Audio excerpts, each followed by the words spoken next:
So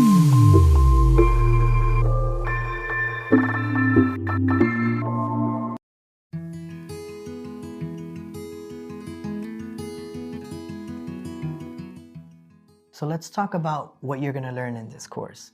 We're going to talk about taking your sketch and then bringing it to life with color and light and through the digital painting technique that I'm going to teach you. There's a lot of ways to add color to a character, but I'm going to show you my technique and the way that I do it.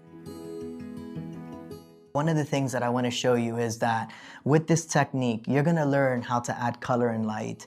And it doesn't really matter if you're doing it for children's books or if you're doing it for animation or gaming. You're going to learn these principles, and the principles that you're going to learn in this course are going to apply to any idea that you have.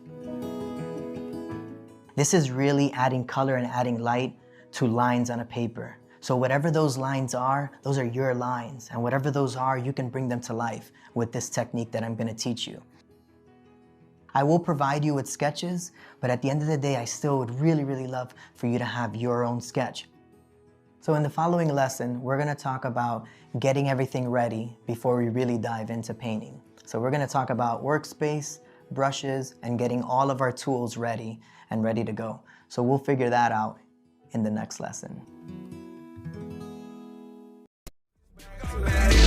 All day, keep the lights